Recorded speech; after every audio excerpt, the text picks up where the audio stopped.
अथ श्री अष्टलक्ष्मी स्तोत्रम्। सुमनसवन्दित सुन्दरी माधवी चन्द्रसहोदरी हेममयी मुनिगणमण्डित मोक्षप्रदायिनी मञ्जुळभाषिणी वेदनुते पङ्कजवासिनी देवसुपूजित सद्गुणवर्षिणि शान्तियुते। जय जय हे मधुसूदन कामिनी आदिलक्ष्मी जय पालय माम्। अहिकलिकल्मष नाशिनी कामिनी वैदिकरूपिणी वेदमयी क्षीरसमुद्भव मङ्गलरूपिणी मन्त्रनिवासिनी मन्त्रनुते मङ्गलदायिनी अम्बुजवासिनी देवगणाश्रितपादयुते।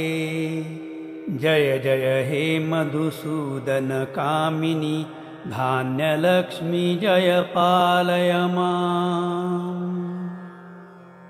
जय वरवर्णिनी वैष्णवी भार्गवी मन्त्रस्वरूपिणी मन्त्रमयी सुरगणपूजित शीघ्रफलप्रद ज्ञानविकासिनी शास्त्रनुते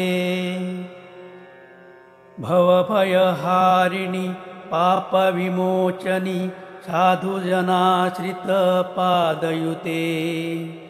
जय जय हे मधुसूदन कामिनी धैर्यलक्ष्मी जय पालय माम्। जय जय दुर्गति नाशिनी कामिनी सर्वफलप्रद शास्त्रमयी रथगजतुरगपदादिसमावृत परिजनमण्डितलोकनुते हरिहर ब्रह्म सुपूजित सेवित तापनिवारिणी पादयुते। जय जय हे मधुसूदन कामिनी गजलक्ष्मी जय पालय माम्। अहिखगवाहिनी मोहिनी चक्रिणी रागविवर्धिनी ज्ञानमयी गुणगणवारिधि लोकहितैषिणी वरसप्तभूषितगाननुते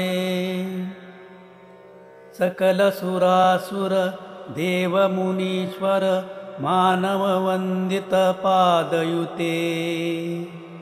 जय जय हे मधुसूदन कामिनी सन्तानलक्ष्मी त्वं पालय माम्।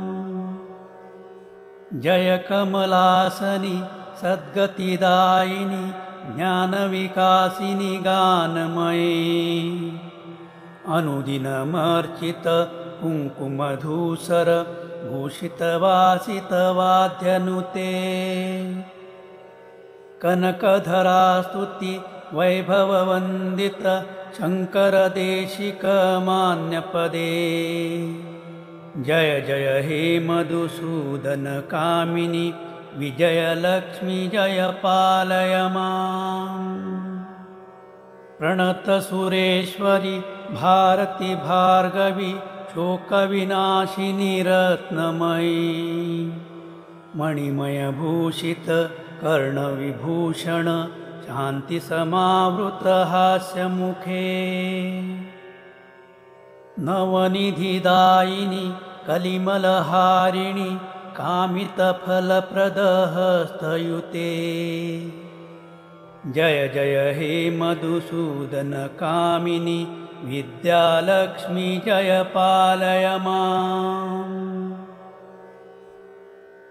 धिमि धिमि धिन्धिमि धिन्धिमि धिन्धिमि दुन्दुभिनादसुपूर्णमयी घुम घुम घुं घुम घुं घुम घुं घुम शङ्खनिनादसुवाद्यनुते